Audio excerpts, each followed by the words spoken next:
Well, good morning, everyone. This is John Craig, and you are listening to Let Us Reason Together. And you're awake. And I'm awake. Barely. Pinch me. Oh, that wasn't even a pinch. Okay, but I'm here and alive, and some of y'all may have missed me this morning. I missed you over there at the war room. Did you even realize it was going on? Truth. No. Somewhere in the middle of the show, I heard a voice praying. I heard this voice. I'm like, there's praying going on in my dreams. So that's hilarious. So I'm like, oh, I can't wake up.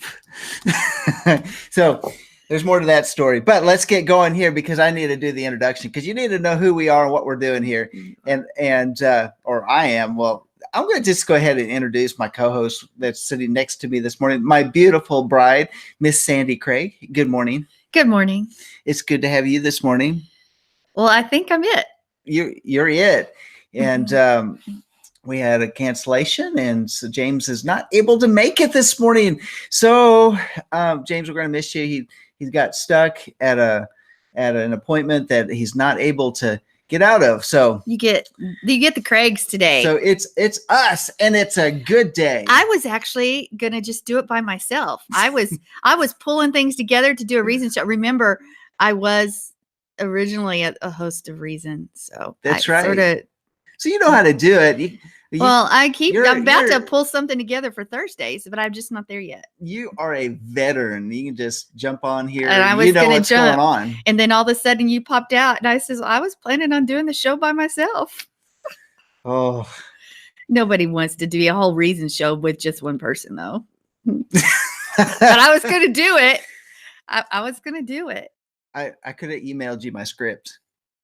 You would have been sleeping. That would have been impossible. Yeah. But we're here. So we're here. And I'm interrupting your flow. Yeah, it's a flow. So did I say that this is John Craig? I You did. And I'm the second day of the week host for Let Us Reason Together with my co-hosts, and today, Miss Sandi. And it's based off of Isaiah 1:18. I say this every week, but let's do it again. Come now and let us reason together, says Yahweh. Though your sins are as scarlet, they will be as white as snow. Though they are red like crimson, they will be like wool. And you know what? It's a good time of the year because we're getting ready to enter into the feast season. I think we're here. We're here. I mean, we're just like getting ready to have Seder, Passover, unleavened bread. Are we going to be broadcast? And are we going to broadcast? We hadn't completely just made that decision, but honestly, I thought we would. I kept asking you. That's not what I'm asking. If we're going to broadcast the Seder? Are we broadcasting the Seder with just us or with Lamb? Because Mark wants us to do it. Mark wants us to do it. So if we're going to do it, just stay tuned because we may be live at our Seder. Our Seder's a big deal. You're on the land. I know that sounds weird, but it takes a while because we have a lot of fun. We do have a lot of fun. There's been throwing of flour and all sorts of course, are you going to dress up this year?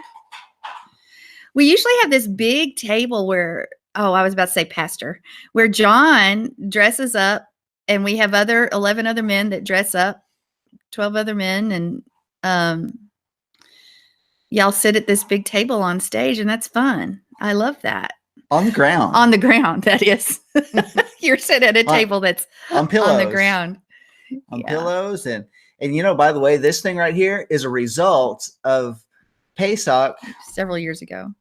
Yeah. I was asked, can you grow a beard like 10 days before? I did. I said, how fast can you grow a beard? I'm like, was it? No, it wasn't even 10 days. I think it was maybe a week. I asked you and Jonathan to both grow a beard. And I'm like, yeah, I can get it going. It's going to look kind of stubbly, but. Because you had previously shaved it off because you look like Bushman. Well, I did. You looked at yourself and you said, "Man, I look old." Well, you let it go to like this. Like that. But if you took a comb to it and did it backwards, you could make it really look puffy, kind of like I put my fingers in the socket. You do that. Well, maybe not, but I don't put my fingers in the socket. I don't do that, but I do. I have no idea. I just know that when it comes to that stuff, yeah, who knows? So we have a lot of fun. So stay tuned because we hadn't made that decision to how or what we were going to do, but here we go. We're gonna talk about it here. Well, we could broadcast it on. I don't know. We could broadcast it and then we could duplicate it. All right, I'm just going to go on here. All right, this is where we sit down because I didn't get my paragraph in. I like getting my paragraph. Okay, I'll be quiet. All right, so because I like to say I have it printed out specifically because this is a. Do you want me to go sit in the corner? No, you're not. You're not in trouble. Okay, so where we sit down and reason out current events, cultural shifts, and of course this week's Torah portion, we can either push back or we can push through. And nevertheless, if iron does not sharpen iron, sparks will never fly, let alone ever get a fire going. Without a little heat and a good midrash, how will our hearts ever get soft and moldable enough to be transformed in the way that the Spirit, the Ruach HaKodesh, wants us to be? Okay, I got that done. And this is April 15th. If you're wondering, it's the year 2019 on the Gregorian calendar, and it is the 10th day of the first month of Aviv in the Hebrew year 5779. Some people going, I thought you were going to say Nisan. Well, I think the Bible says it's called the month of Aviv. That's what I'm calling it right now. So not to be offensive to anybody out there. We're just going with it. Just go with it. All right. So what is today? Well, it's funny selfie day. Oh, my camera's not on. Okay. What? Were you trying to get out of the picture? You're trying to get out of the picture. That's a funny selfie. There you go. All right. It's funny selfie day. It's losing your composure day. Losing? Losing. Wow. I've never losed my composure. Have you been losing? No. Have you ever done the luge? Have you? No, but it looks so fun. It looks like it could hurt if you fell. The luge. It's fast. It's like laying on your back at 80 miles an hour going down an ice tunnel. Not me. Not you. A half tunnel. Mm-mm. Mm-mm. Not happening. Just think. All it takes was one little move and you can just slip right out of the side. That's the luge. All right. Fighting against your quirks day. Is anybody quirky today? You are. And I'm fighting it. It's just not happening. And then it's provocation of modest jealousy day. Or whatever that is.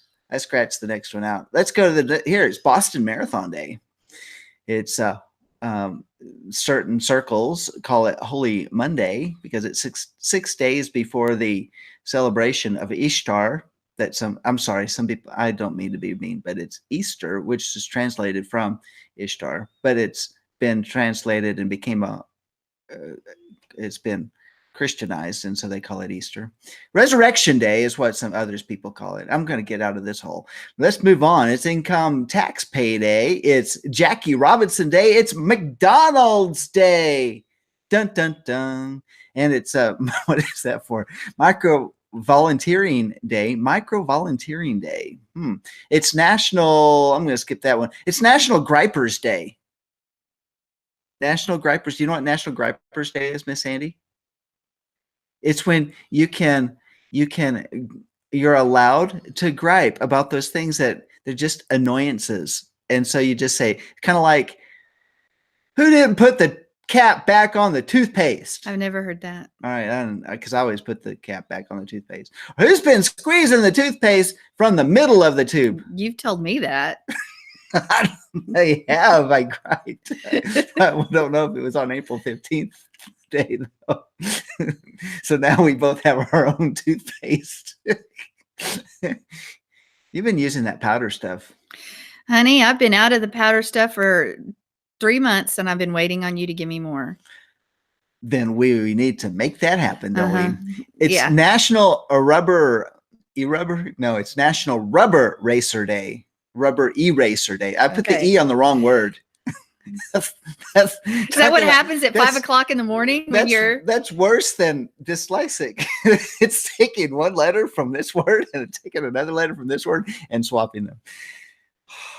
How about this National That Sucks Day? It's Patriots Day. Take a Wild Guess Day. Titanic Remembrance Day. Yeah, it was at this day at 2:27 a.m. that the Titanic went down after it hit an iceberg at like 3 hours prior to that. I mean, it went down fast. And it's World Art Day. So things are being observed this week. They do call it Holy Week in certain circles. It's National Library Week. Sandy, you and I were talking about library. Were we talking about library, or was I just dreaming that? It wasn't me. There was a day and time that we didn't have internet. And if you wanted any information, we went to the library. Do you remember those days? Oh, we did talk about libraries because, okay, now I remember. And we'd check out a book, or we'd do research. I liked going to the library. I liked taking Jonathan as a student to the library. Honestly, I still like going to the library. I just haven't been in years. Like 20? Or more. Here's something. National Grilled Cheese Sandwich Month. I had a grilled cheese last night to celebrate, but I didn't put a candle or anything on it. I'm hungry. All right. I asked you if you wanted me to make you a grilled cheese. I don't want you making me anything. And then it's National Humor Month. So we're going to have fun today all month long. Next month, I don't know what the month is. So it won't be Humor Month. By the way, you're going to have to make room for me because I have wacky news that I want to do. You have wacky news? Mm-hmm. Oh, okay. Well, okay. Just keep going. All right. So, positive quote of the day from Jonas Salk. I have had dreams and I've had nightmares. I overcome the nightmares because of my dreams. Woo. Okay. So there you go. Funny quote of the day. You're supposed to laugh. No, after I do it. So, don't threaten me with a dead fish. That's not funny. That's from With Nail and I. I don't even get that. That's not funny at all. Yeah, well, it's a quote. Apparently, if you see With Nail and I, you would be laughing. I don't get it. Don't threaten me with a dead fish. Hey, just give me a grilled cheese. Do you have Joe's little number? Would you like Joe to join Joe to join us? Do you have her call-in number? I don't. Well, you know what, Joe? If you will text me that, we'll stick it in there. We'll send you an email. If you will, yeah, just text me on my phone, and I will. Oh, is it just your regular? Of course, if it's just your regular, I've got that. All righty then. That was going to be. No, you don't need to worry about that. That's she's gonna me. You just keep doing what you're doing, and you can link her into me. No, I will reach across like this and do it. Oh, okay. But I might just have it right here. So if it pops up. It didn't. Do an O. Huh? Do an O. O? Yeah. Let's just type O. Let me see. Got an O. All right. Do a G. I. No. Not in my go to your ad. Go to your ad there, not there. Since I updated my emails, my computer, go to your invite. I lost all my contacts. No. Up. All right. There you go. Okay, let's type her in. If you've had her in, I don't know if you've requested her. Try it. Oh, John. G. Nope. All right. Okay, keep talking. All right. So, okay, sorry about the silence there. Did we got the funny quote in? Let's do the love quote of the day. You ready to swoon? No. This is all right. All right, thank you, Sandy. Anonymous said this. Love makes the world go round. Yes, that was made popular by the 1958 and 1961 songs. There you go. Just a step back into memory in history or whatever? Well, whenever you're ready for me to do my wacky news, I will do that. Here. If you will just type in right there. I will do that. So, do you want me to do that? Well, you're doing that? Yeah. All right. Well, here is something to learn. Men with beards carry more germs than dogs. A study's found that men with beards carry more germs than dogs, including deadly bacteria in their facial fuzz. Researchers discovered that nearly half of all the Stample beards hosted bugs dangerous to humans' health. The study described dogs as cleaner than the beards of men. Push invite. Okay, so how did you like that news? Breaking news. Breaking news. Men with beards have deadly bugs. How many bugs are in there? Should we pick them out like a monkey? Let's look. Can we look? John, that's gross. I'll pick it. You never know what you're going to get, right? There's Joe. There's Joe. Let's get Joe. No, she doesn't have a beard. She doesn't have a beard. Yes, see, that would be weird if Joe had a beard. You like it? Welcome, Joe Cameron, to Let Us Reason Together on Monday morning. That's the second day of the week edition. So, see, if y'all don't remember, Joe was one of my co-hosts on Thursday. Yeah. Yes, I was, and it was fun. Yeah, y'all had a good show. Thank you. Yeah. Well, we're moving through. We're just okay. Keep going. I'm sorry, interrupted. We're moving through. We're just getting through it slowly.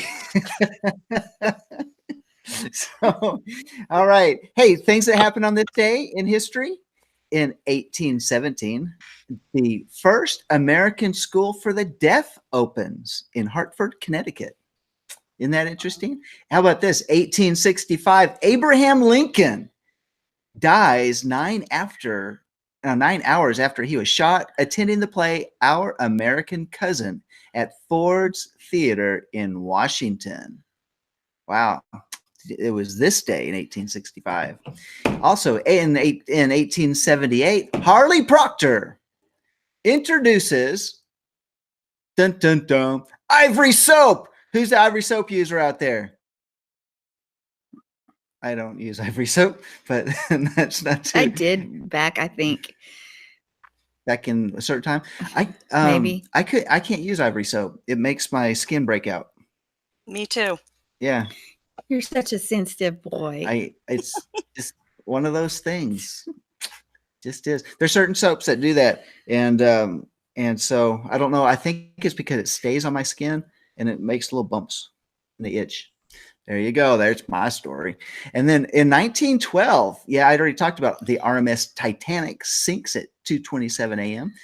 And there was like 1,490 between 1,490 and 1,635 people that died. I guess they don't have an exact number, but while the band played on. That's just, anyway. And this is why it's McDonald's Day in 1955. You know the guy Ray Kroc? No. That's a crock. That is not why that saying came up, John. You are completely incorrect. The Kroc family is probably not watching right now, so there's no reason for them to be offended. But if we're always just like 6 people away from knowing somebody, like 6 people away from knowing. What was it? So many degrees of Kevin Bacon. Kevin Bacon, yeah. 9 or 7 degrees. 6, it's like 6 no, degrees. It was not 6. Was it 6? It was 6. Yeah, I just heard that, and that's why he brought it up. But he opened the first McDonald's Incorporated fast food restaurant in where? Des Plaines, Illinois. Des Plaines. No, you're doing it wrong. Des Plaines, boss. Des Plaines. There you go. I love it. All right, and then of course one last thing, because this is Humorous Month. In 1975, it was the first appearance of who? The San Diego Chicken. Yeah, it was. That's what we would do when, yeah. You can tell I was raised in Southern California, right? There you go. So we're having fun this morning. Hey, it's birthdays, famous birthdays. Leonardo da Vinci. Vinci. Yeah, he's just Italian, but you take the Italian out. All right, we got Joe Cameron on here. Really, you're changing the stomach for your faux pas? Yeah, we got Joe Cameron on here, by the way. Good morning, Joe. She's Italian.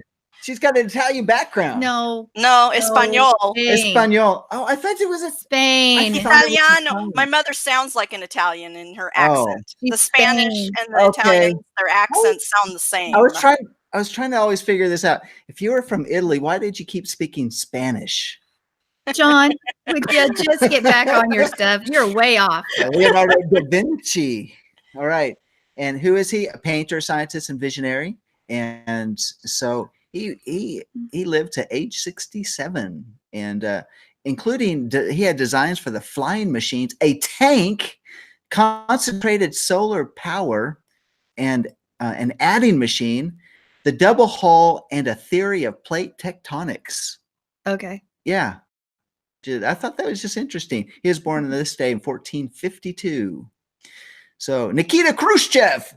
Oh, those Russians. The Russians are back. Yeah, Nikita Khrushchev. I just thought it was interesting. He died at age 77 in 1971 of a heart attack, but he was responsible for the de-Stalinization of the Soviet Union. And he actually condemned Joseph Stalin when he took over. He said, that was a bad dude. Okay, a lot of things happened under him, but I'm not celebrating communism. Emma Thompson is 60 today. Who? Emma Thompson. Emma Thompson. I saw her name pop up the list. I didn't know who she was good enough. Yeah, you do. She's been in a lot of movies. Yeah, I just I'm not going to celebrate that.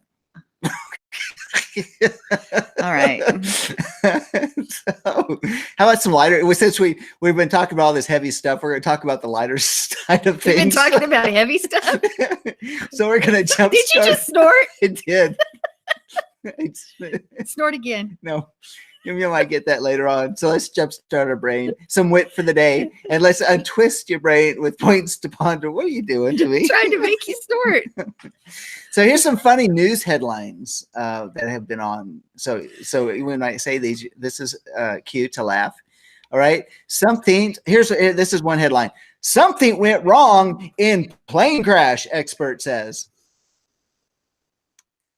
We're pausing for that comedic response. There was nothing funny. I didn't get anything. There. All right, I can't hear the people over there. I'm seeing an emoji going, oh, like what?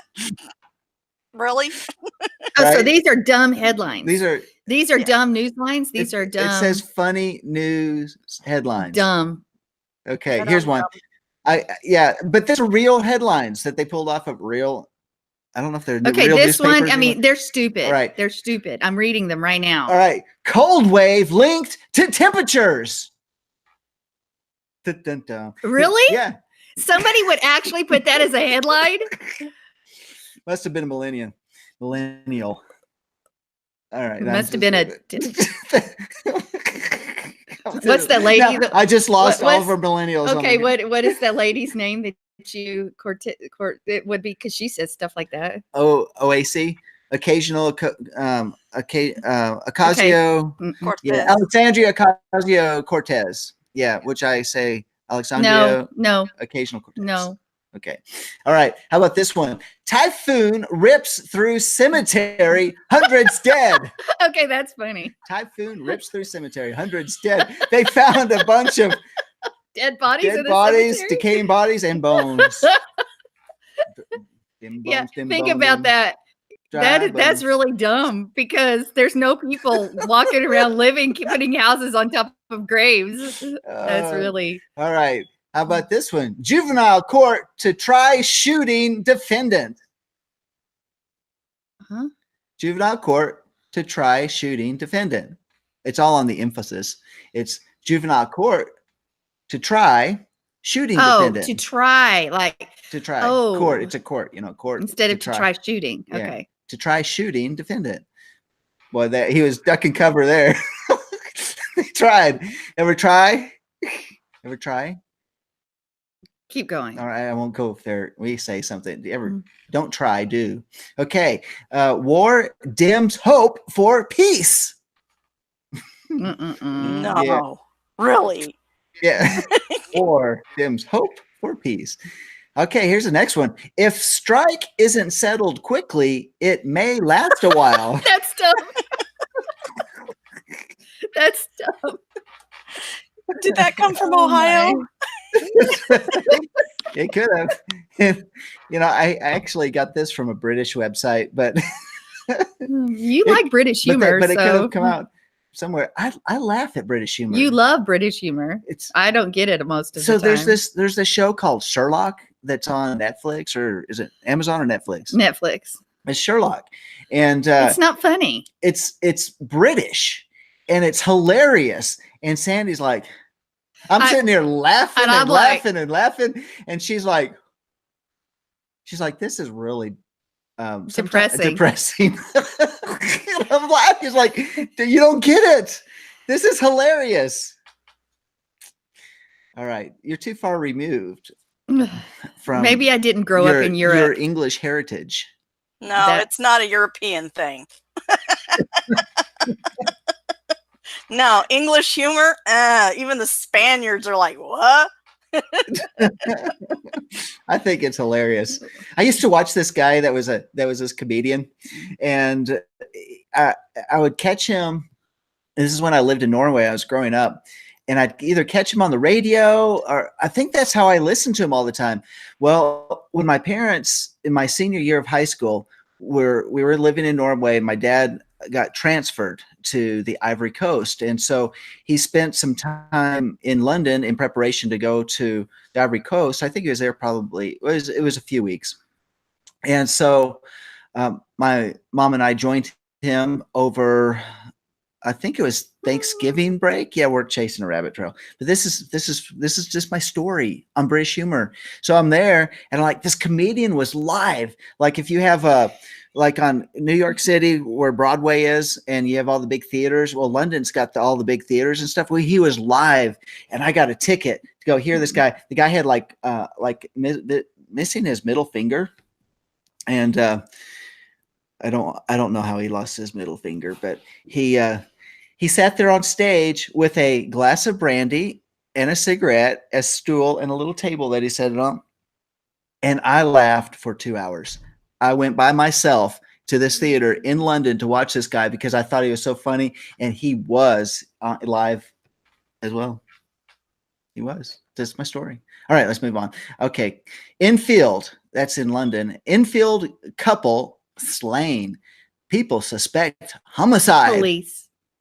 Yeah, police suspect homicide. Enfield. Yeah. Oh. All right, I'm switching words around. Enfield, and they're switching around in my brain. Enfield couple slain. Police suspects homicide. Yeah. Good way to go, police. Good job. All right. Red tape holds up new bridges. Not right. And I'm going on that. Do you want to go on those bridges? No, not going on that bridge. And then local high school dropouts cut in half. Oh, that's bad. Ouch. There you go. Don't do it. Don't do it. How about this one? Astronaut takes blame for gas in spacecraft. I knew you would love that one because it has to do with gas. I'm laughing. It's better now than it was 3 hours ago. I found it. What? Oh, you got all tickled when you found it? I did. I got tickled when I found it. But so you were in? I didn't know how I would communicate it. Oh. You're a guy, and you guys get excited when you talk about things like gas or. If you're liking what you hear, give me a thumbs up on this show today. All right, or give us a thumbs up. And share it on your social media. Who's responsible for gas in here?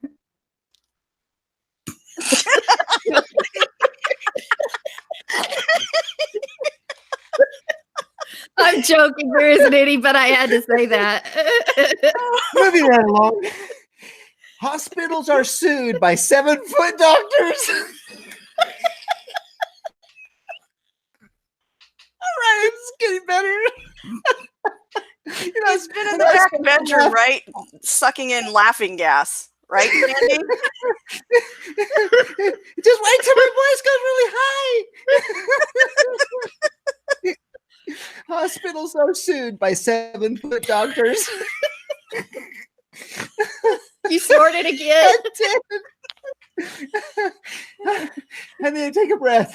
Okay. Mark wants to join us. Why don't you invite him in? Okay. Before you go anymore, get him in there. Am I in trouble? What's Mark's email? I should push Mark. Okay, here we go. All right. Hey, well, before we go for it, we can't do any more without him here because Mark will have something to say. My eyes are burning. I'm crying. I'm tearing up. And you've released gas? I did not release gas. Mark will have something to say. Yeah, so if you end up seeing dark tears, you know. I'm crying. Oh. I'm tearing up. I see Mark. And you've released gas? I can see clearly now. Yeah, so if you end up seeing dark tears, you know. I'm crying. Oh. I see Mark. Feedback from Mark. I can see clearly now. You're all fired. Seeing dark tears, you know. Okay, we are rehearing everything we just said. Yeah, because I didn't have my YouTube or my whatever this thing is off there. So you guys are all fired. We can't be having this what do you call it, frivolity going on like this. This is ridiculous. So, no more of that. No more having fun. This is supposed to be reasoning this stuff. Oh, you're weird, John. I'm putting on a stoic face. Yeah, okay. Well, maybe you need blinders. Stay on track. Stay on track. I really only wanted to ask one question, but I got enough time. I can actually hang in if you want me to. But I do have a question. Wondering if everybody has their Passover eggs colored yet. We're getting ours done today. What color are they, Mark? Red? Oh, all different colors. All different colors. That's just a flashback into the original Easter eggs. They're all dipped in blood. Mm. Yep, that's sad. That's not humorous. Well, I take it back. Okay, but you're gonna do okay. But no, we won't do any red ones then. Okay. I wasn't. You said something, but then I just made it really sad. So you did make it sad. Why don't you tell us one more thing? One more thing. I got one more headline, guys. One more headline. Real headline. I don't think it's as good as the last two. The last two are really good. Hospitals are sued by 7-foot doctors, and astronaut takes blame for gas in the spacecraft. Right. So that's the last two, and then here's the last one I have for today. Police begin campaign to run down jaywalkers. It's funny, but it wasn't like those others. It wasn't like the others. Okay. But what are they going to do? Are they going to wait at corners? They're going to pull out, and then. It's all in the wording. All in the wording. That's right, Mark. Got to work on that delivery. But after all, it's humorous month and we're having fun here, right? Which means the pressure's on for next week too. It's humorous month. Yeah, it is. It's humorous month. The 1 month out of the year we actually get to laugh then, I see. Uh-huh. Oh, I thought he was talking about the bone, the humorous. Hi, Joe. Oh, hi, Mark. Hey, how you doing? I'm doing pretty good. And yeah, I boiled a couple of my eggs. Did you? You burled them? I burled them. Uh-huh. Okay, cool. They're Sorry, just John. Go ahead. Go ahead. All right. Sorry, I seem to have brought the whole thing down. No, you haven't. Add into the frivolity. We're adding flavor. We're adding flavor and do you have something funny to dimensional flavor this time from North Carolina because we're missing James today. So instead of South Carolina, we got North Carolina. Call me JR. JR. All right. Well, I have something interesting, something dumb. If you wanted to think about dumb people. Okay. Wacky but true. Men are arrested for cutting down cell phone tower. 3 men were jailed in Alabama on charges that they cut down a cell phone tower and tried to sell it or to saw it up to sell it for scrap. Yeah. Washington County officials said a worker cutting grass for the tower company reported it had fallen, but the inspection of the site revealed the guy's wires had been cut. Deputies began watching the area and the residents called reporting noises. Anyway, the deputies have found 3 men. Well, Would you ever try to cut down a cell phone tower for scrap? No. That's weird. I mean, that's metal. That's well, you've seen those cell phone towers that are like in New Mexico and Colorado where they disguise them and stick them in the middle of maybe a neighborhood and they make them look like an evergreen tree? No, I've not seen that. Oh, yeah, sure. As a matter of fact, Charlotte, North Carolina has several of those. Yeah. So what they do is that way they can stick them in someone's backyard and they can get radiated without feeling like they're.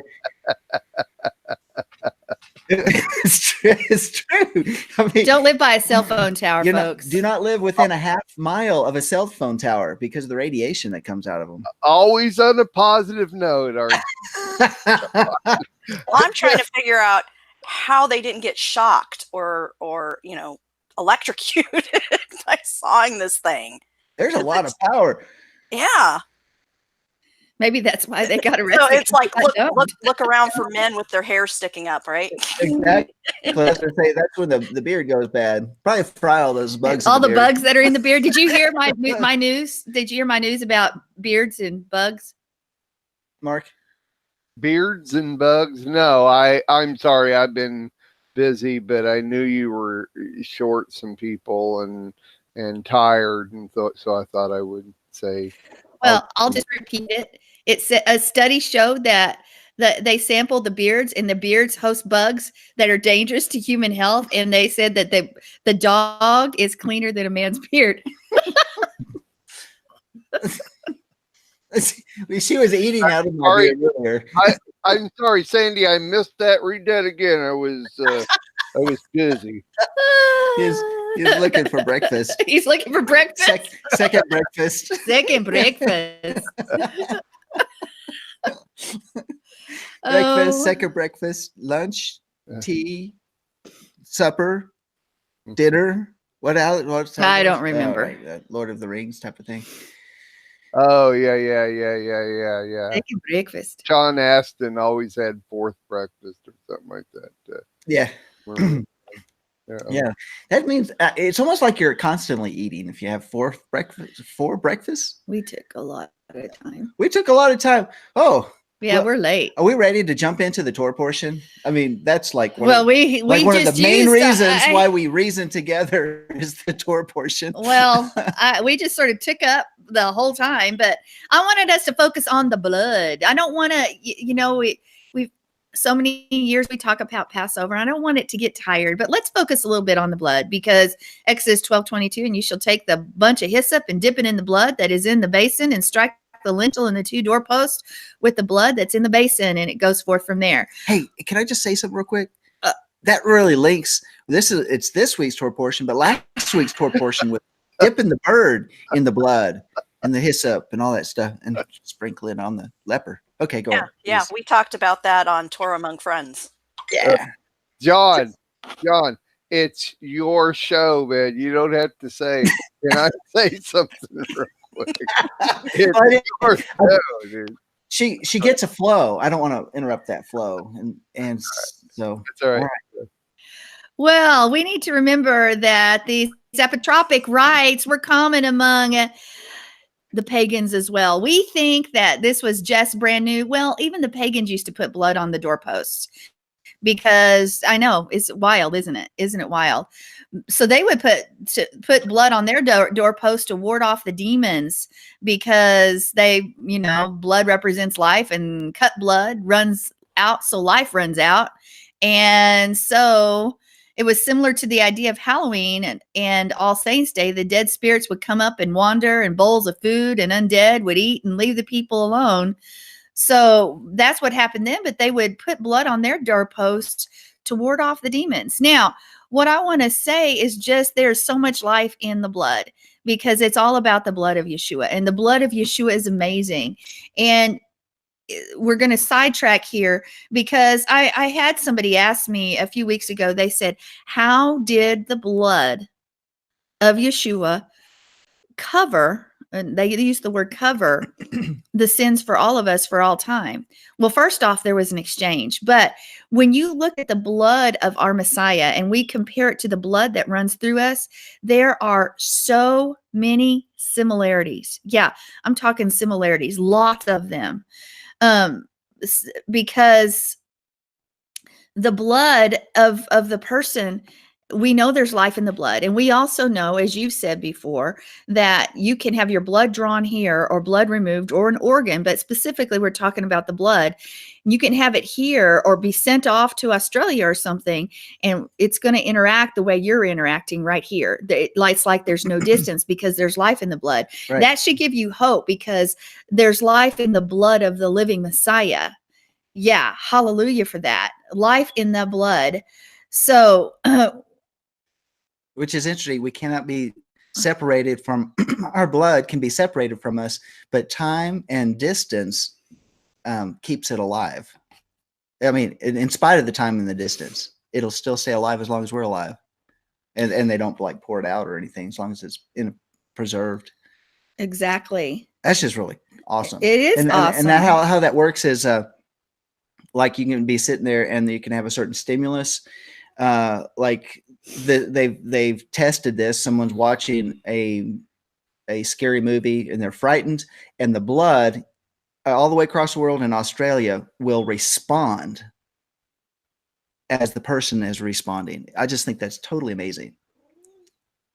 Well, we know the blood covers every cell. It literally washes through us. And when we think about the blood of our Messiah, and I know you know this, but it parallels with what is happening in our bodies, because the bloodstream is feeding and cleansing each cell in our bodies. And it acts sort of like a post office carrying special biochemical messengers to destinations within us. But because scripture says life is in the blood, we know that it washes us from our sins, it redeems us, it gives us makes the covenant alive, and that new covenant, so to speak. It gives us eternal life, and a payment for it covers that, it exchanges for that penalty of sin. It's our justification.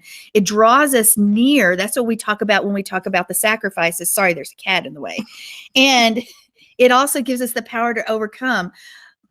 If you would look at the blood vessels in us, they're 100,000 miles in length. If you would take every blood vessel out and line it up, 100,000 miles in length, and it would circle the equator 4 times, just the blood vessels in you.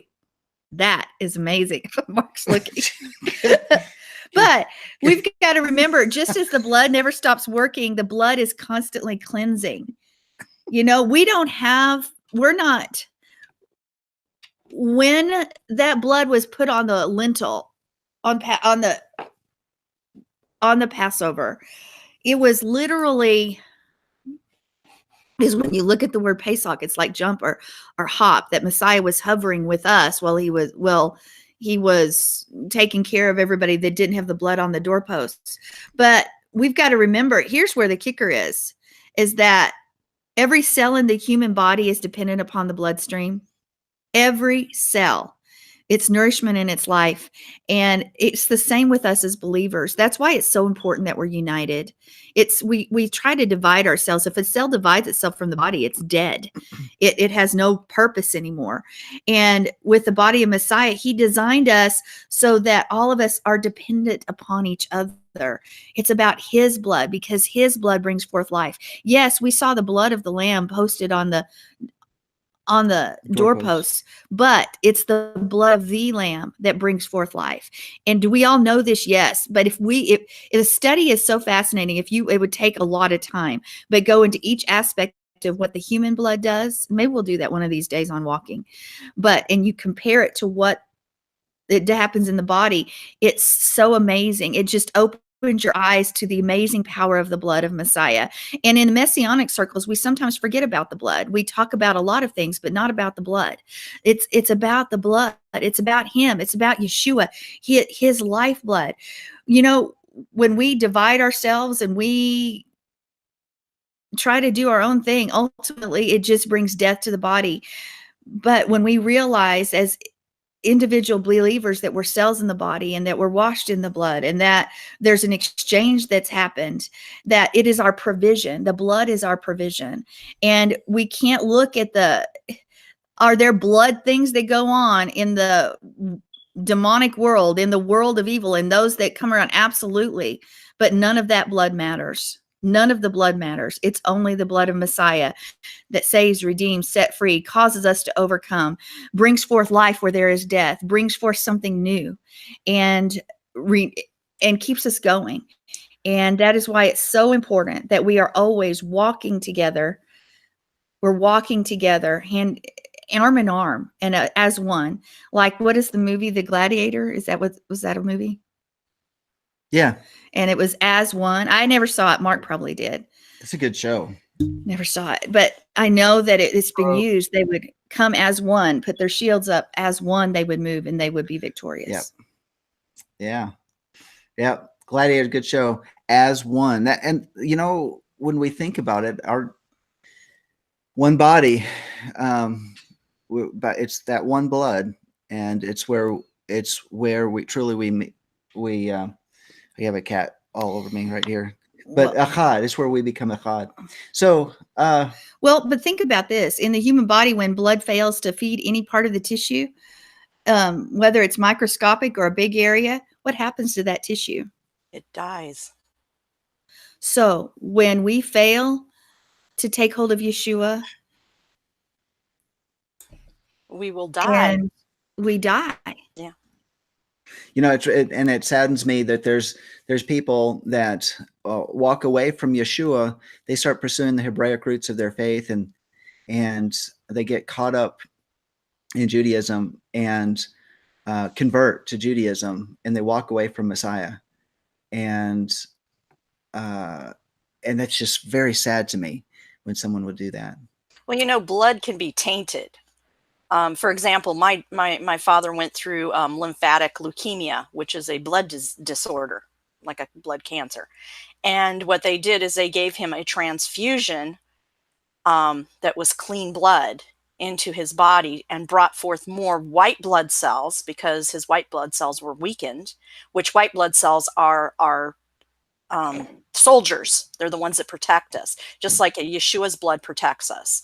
And you have also the O2, the hemoglobin blood, and that brings the oxygen, which also can represent, and you've been talking about, you're going to do this probably on Walking in Spirit and Truth. Oxygen, I see it as the Holy Spirit, you know, because the wind, the oxygen, you need that breath, and water has to be brought forth in that body as well. And the blood brings forth the water that's needed to the liver, the kidneys, the heart. Even the lungs need a little bit of water in it, you know, and the brain. So there's the living water within the blood.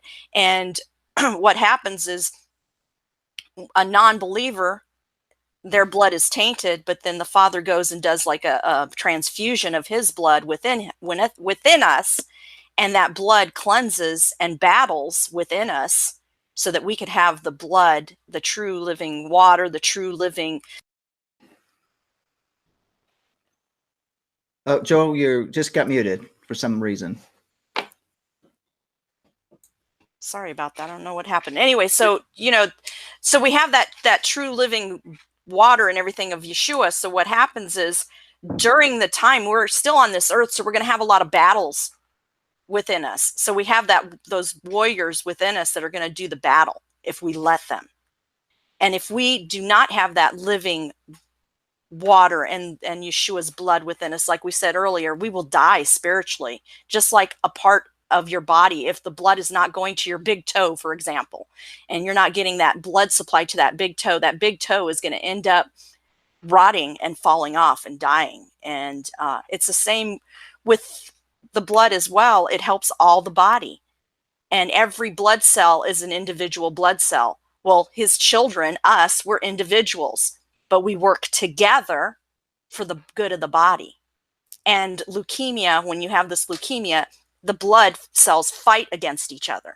And this is something that I see happening in, congregations, churches, and everything, and today. But we can come back and be transfused by him and be cleansed. So yes, that's very interesting, because the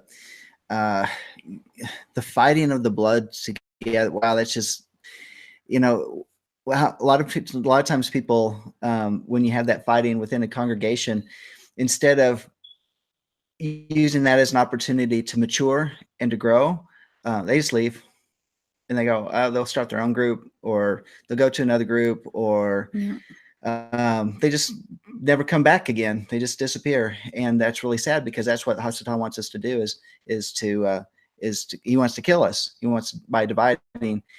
In which also, Joe, you brought up something about those blood transfusions.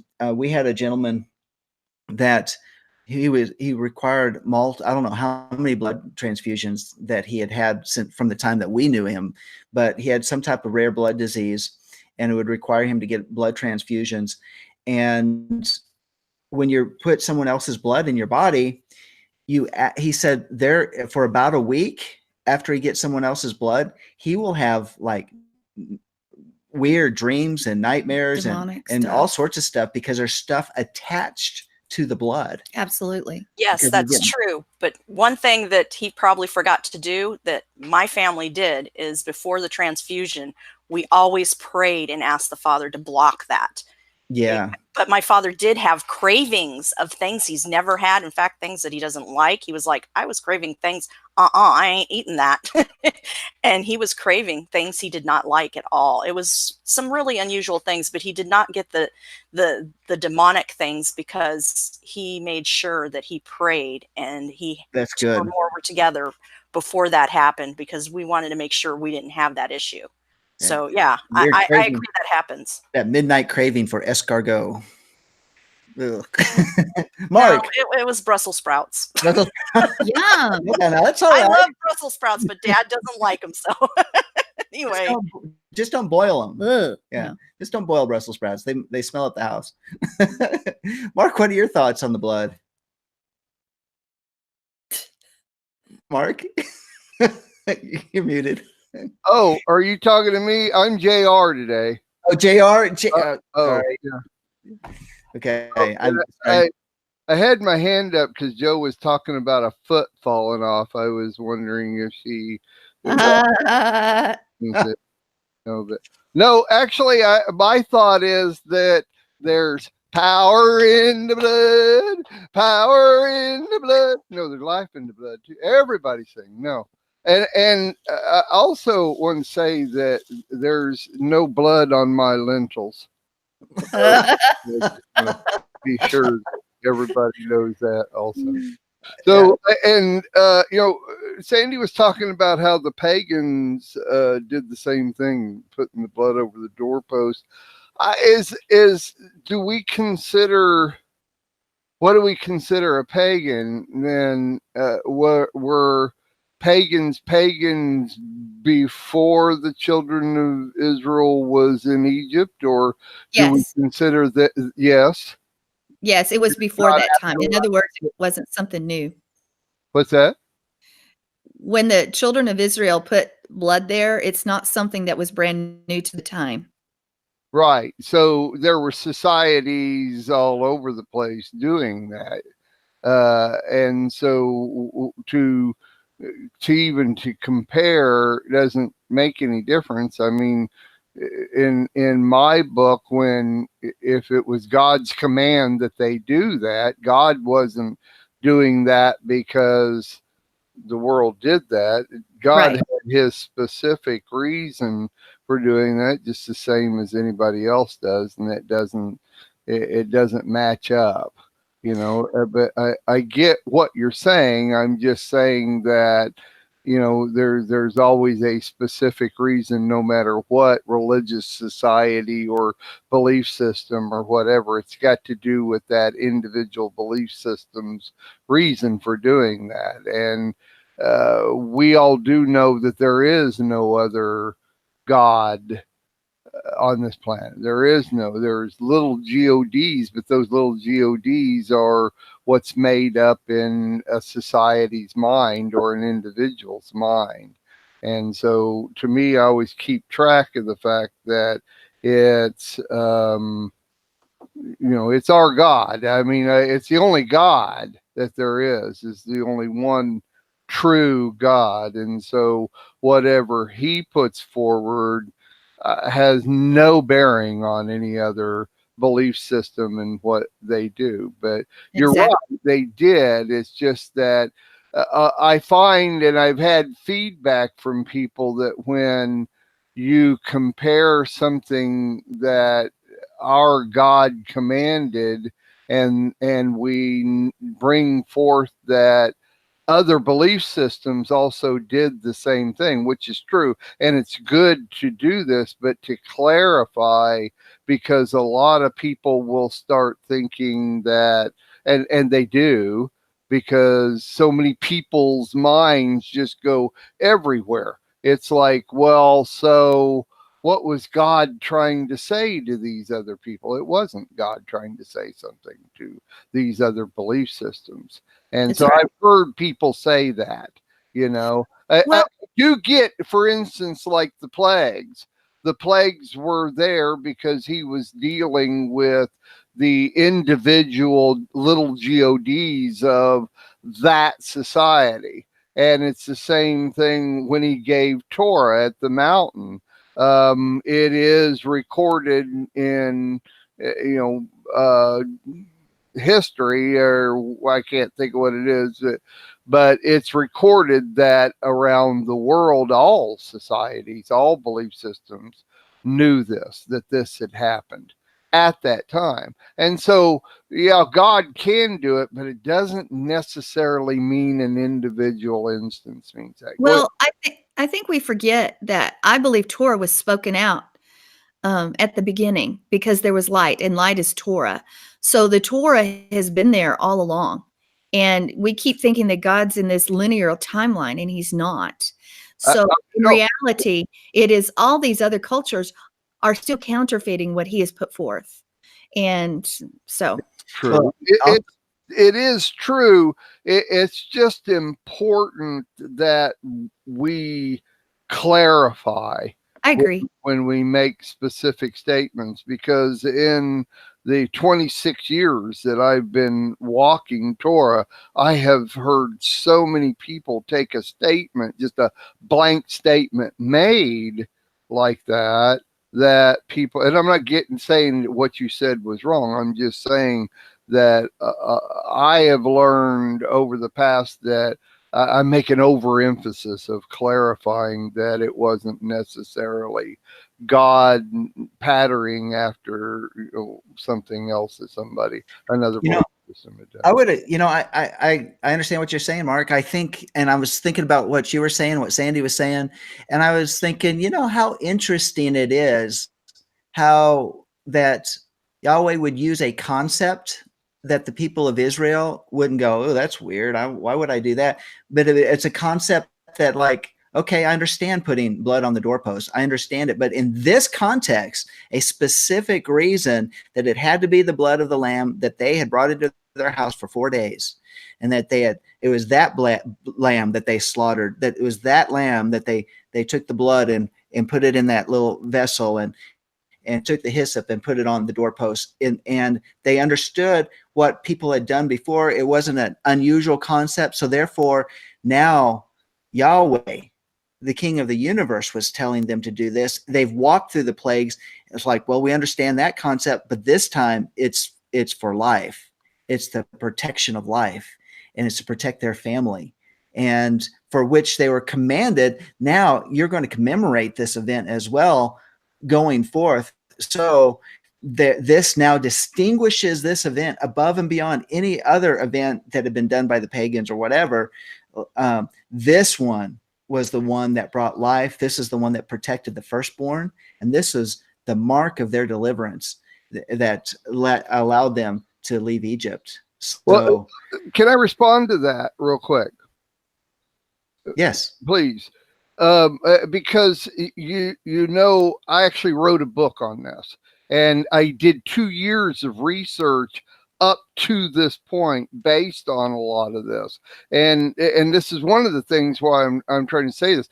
Do you believe that the Hebraic people of this time, the slaves of this time, knew there were other pagan belief systems that had done this outside of when they heard God command them to do this? Do you think it's possible? There's no way we could know, but do you think it's possible that the slaves that were told to do this knew there were other pagan belief systems that had done this before? I think it's possible. I'm going to let you all chime in on that. I think it's possible because not too long. Because there was a lot of different. Too long. Oh, sorry. I'm going to tell you why they did. There's a lot of people. There was a lot of different people that had come to Egypt, and they brought their belief systems. That's exactly why. That is why.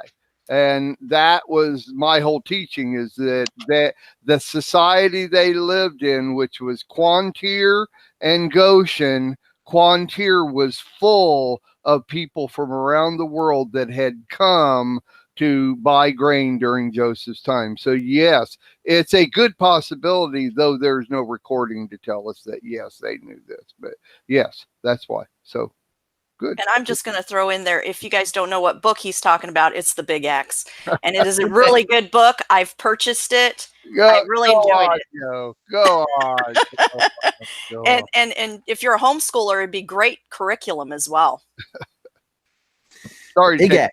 There you go. That's a shameless plug right there. Hey, John, can I tell you that I miss Sandi? Yes, you can tell me that. That makes me feel good. I miss spending time with Sandi, and also wanted to say the reason that Sandi never saw the movie Gladiator is because it's full of gratuitous violence. It's true. That's true. But we do have it here at the house. I mean, it's called Gladiator. Gladiator. There's a reason. Which is parenthetically gratuitous violence. Very good. True. Hey, let's Sandi, the only reason I watched it is because he was the Gladiator was from Spain. Oh, and it was Russell Crowe. That's why you watched it. In his younger years. Okay. So let's jump into the next segment here. And this is a current event that I pulled off of faithwire.com. And considering that right now the pro-life movie Unplanned is out there, it says almost 100 abortion clinic workers seek to leave industry after seeing pro-life movie Unplanned. This is really good news. I mean, what an impact. It talks about that on this PureFlix movie Unplanned, which is in the theaters right now. He actually went and revealed to Congress this week that nearly 100 abortion clinic workers have sought to leave their jobs after seeing the pro-life film. And during his testimony to the Senate Judiciary Committee subcommittee on the Constitution, Konzelman said 94 clinic workers have approached former Planned Parenthood executive Abby Johnson's nonprofit, and then there were none. I guess that's the name. That's the name of her nonprofit. And according to the PureFlix Insider, and it says that the Unplanned movie director says film was made for such a time as this. 1% of the abortion workers in the United States, after getting one look at them being portrayed on film, he said, have decided to change their lives and what they do for a living. Mm-hmm. That is huge. And then it says the PureFlix filmmaker on Capitol Hill was speaking to a panel regarding Twitter's alleged censorship of Unplanned. On its opening weekend in late March, the social media platform temporarily suspended the film's promotional account. And Unplanned chronicles Johnson's 8-year career at Planned Parenthood and her conversion to the pro-life movement after she watched a doctor perform an abortion via ultrasound. So I've not seen it. Sandy's seen it. And hey, John, I did a movie review on that on the Four Corners news show on March 29th. I did a movie review on that.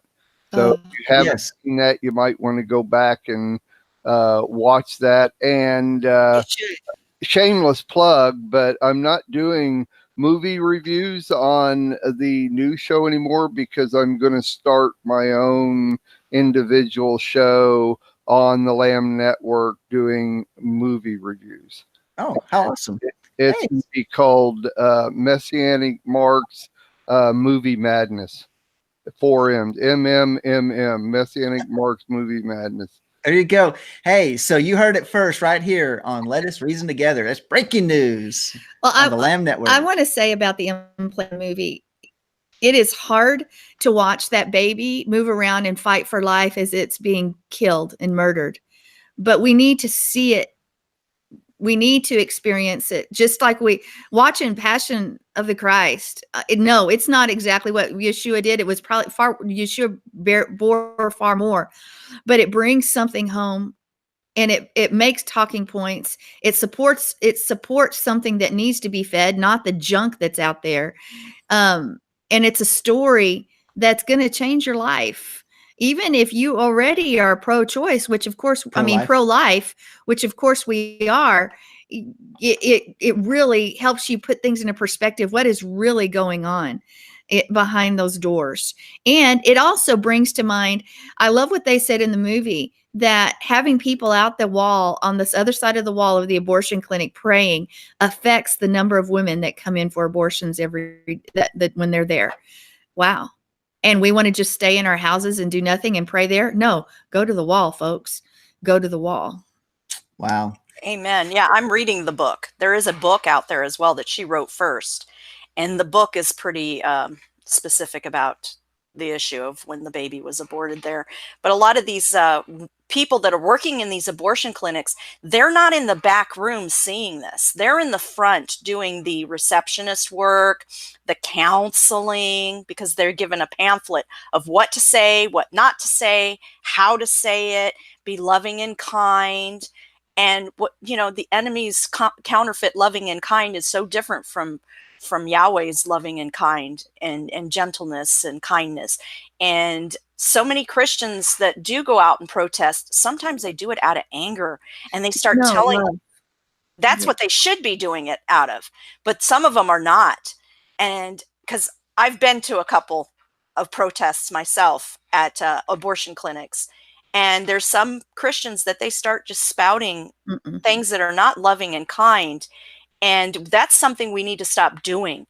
Stop doing that, because there's a young lady in our family, a friend of mine's daughter, who had a baby out of wedlock.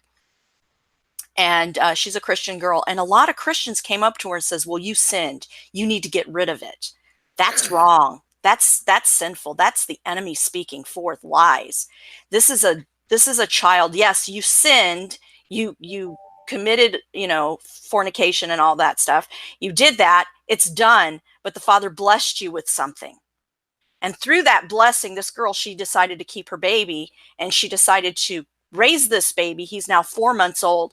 And through this baby, she's come back to Yeshua because someone came alongside her with loving kindness and told her that this baby was a blessing and not a curse. That's a problem that we have also in a lot of churches, because in the book, I don't know if it's in the movie, but in the book, she writes that she goes to church. She's a Catholic woman, goes to church, and she's looking around the church, and she can see different people that have come to that clinic. So it's not just non-believers that go to clinics. It's not just. You're absolutely right. You're right. Some people would rather cover the shame and the embarrassment of it, and in spite of their biblical belief, and because the shame of going back to a church, pregnant, as opposed to hiding it is more important to Exactly. them. Well, Yeah. and I have another friend in high school whose mother was raped and she became pregnant. And many told her to murder this baby. Mhm. Well, this baby, she was born and she was loved on by her husband, even though it wasn't his child. He loved on this little girl, and this little girl became a OBGYN, pro-life OBGYN, and she will not in her clinic do any abortions. She won't allow other doctors to come into her clinic to do abortions. She is an activist for pro-life. She goes out there and she knows Abby Johnson, and she's standing firm, and she's a blessing, because that's another excuse. Oh, well, they could have had they could have been raped. Yes, that's a horrible thing that happened to you. But through that, God blessed you with this child, and it's not the child's fault. And you're right, because the other one is, well, the life of the mother's at risk. And I was told to abort Jonathan because that I would die. There was no way I would live through the pregnancy, and probably he wouldn't either. And I remember saying, if I die, I die. I've already done it once. It's not a big deal. Yeah, But I had the same thing. I'm not, it doesn't matter. The life of the mother, that issue is a moot point as well, because I found that I was better after having walked through that pregnancy. And you know what? And what a blessing Jonathan has been.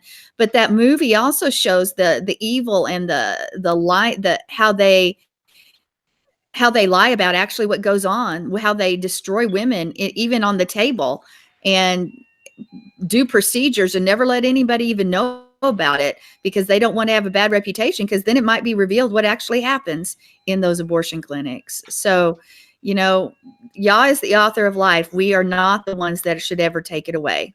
Amen. Yes. The womb is a very delicate thing. And anything that's not to belong in the womb can damage the womb. And that's what they're doing, is damaging the womb. And I believe that, yes, in some of the clinics, they're doing things they should not be doing, because, and John will get into this with the elitists and everything, that, they're out there to stop us from procreating. They don't want us procreating. The enemy doesn't want the seed to live, right? That's right.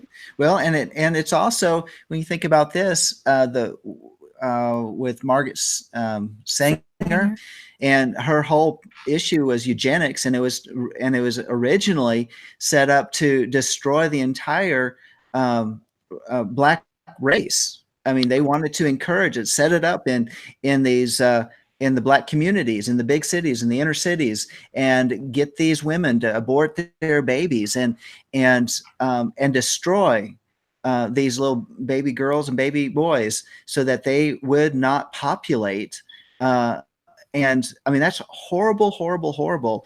And that's why they still continued to put in new Planned Parenthood centers in the middle of these.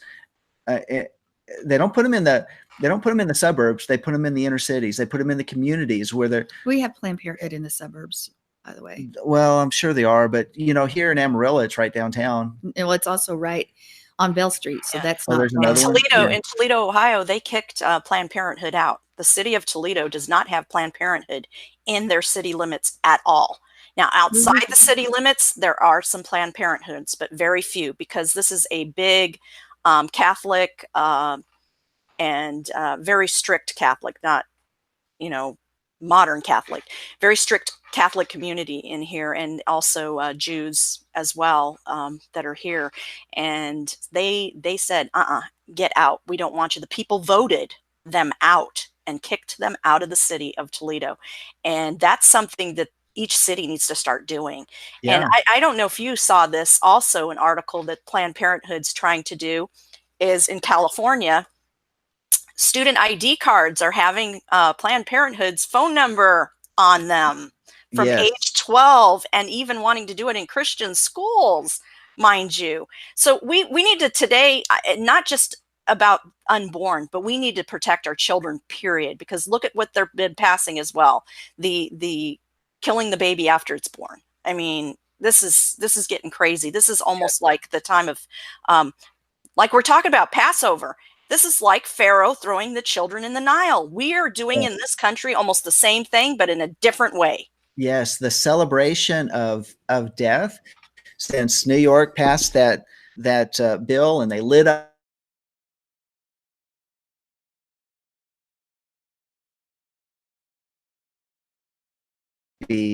all the way up to term is horrible, and how they celebrated it with cheers and whatever. What a sad thing. But on the other hand, we see this film coming out and people are disgusted. And then this film comes out, there's state legislatures that are passing pro-life bills, more than we've seen in a long time, because it's all coming to a head. And it is Exodus happening all over. Should we say there's another sign about the time of Yeshua returning, the time of a great deliverance? I think these are all the different signs. One other thing that I just heard recently is that down in Austin, Texas, of course, we're in Texas, but Austin is about 8 hours away by car. They have a Planned Parenthood building that the city of Austin gives to them for $1 a year. And there have been protests going to the city council that Planned Parenthood should not receive a pass in that when they don't give that to other businesses or other people, other corporations or whatever. Why should Planned Parenthood get a pass for $1 a year to pay for their facility? You're talking about taxes are being paid to Planned Parenthood. It's a lease. Yeah. It's a lease. They lease their building from the city for $1 a year. $1 a year. Well, they also, Jay Sekulow is fighting this right now. I don't know if you guys know about this, because some of the Planned Parenthoods are also being paid by the states, state tax. State tax. Our money is being paid to murder babies in different states.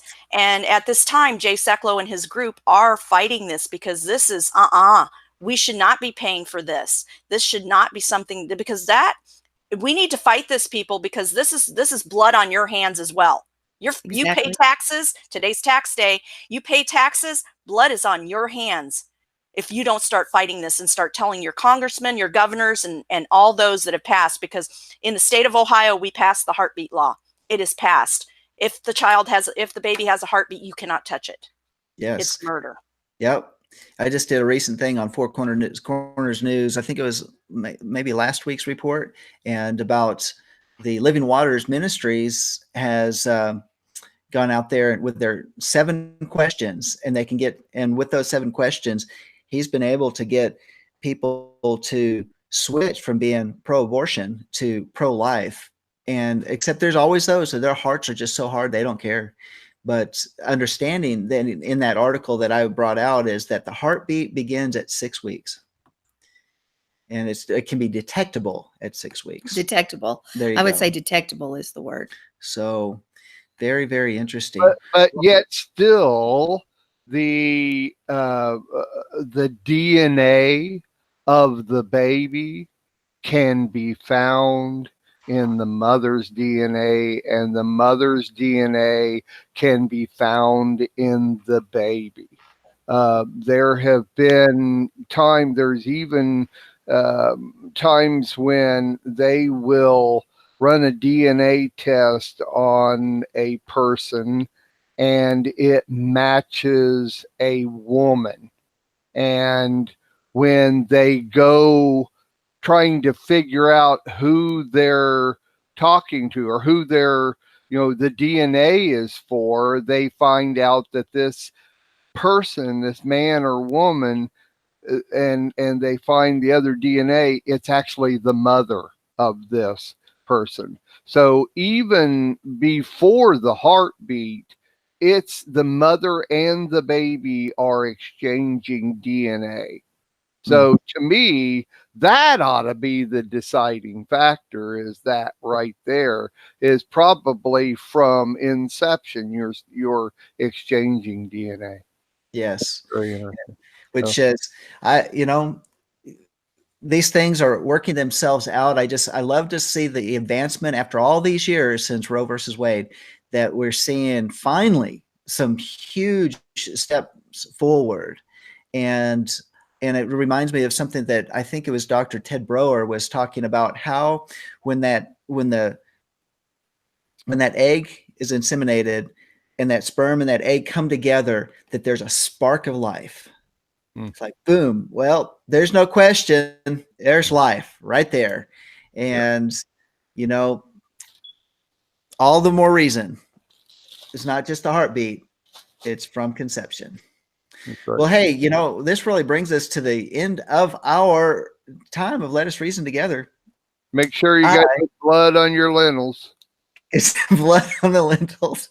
Everybody go get your lentils this week as you purge the leaven from our homes. We'll replace it with lentils and hyssop. I love making Sandi smile. That's my whole goal in life, is making Sandi smile. So it was fun this morning, because when you weren't there for War Room, I typed in the site and told Sandi that you should know that the War Room prayers are more important than your job. So you shouldn't let your job interfere with coming in. And she immediately smiled, and I was totally fine, as long as she smiled. That's all I need. It's all that counts right there. Yeah. So now hyssop is also wild Mediterranean oregano. So we don't have any hyssop around here we can mess with. So we have oil of oregano. Let me go get mine. Sorry. Maybe we can shake that together. All right. So this is it's been a good show. I appreciate y'all joining here at Last Moment. Yes, makes the show that much more deeper. I really thought I was going to do the show by myself without you or anybody else. That's what I thought. That's not going to happen. Not going to happen. Joe, I'll speak for Joe. Joe and I are available when you got nobody else, right, Joe? Yep. Awesome. Hey, only for you, John. Oh. Okay. All right. That's because you're our favorite. You are our favorite. You're our favorite across the board. You're our favorite. All right. Give me a thumbs up on the show, right? Let us reason together. All right. Okay. But click on the button too.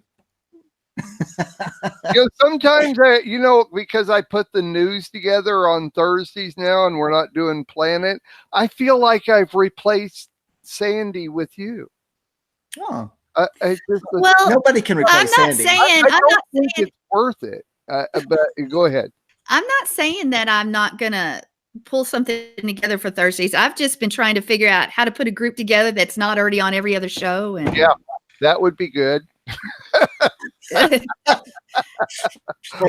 people, same show. Like bring in some fresh meat. It's like people are saying, this is the Lamb Network, or is this the O'Hare's and the Craig's Network? Because they're on everything.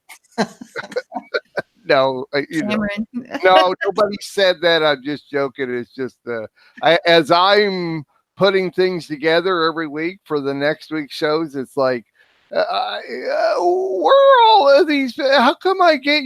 There was a time back on Lamb Radio when the board made a decision that nobody could do more than one show, and now we've got several people that are on 40 shows a week.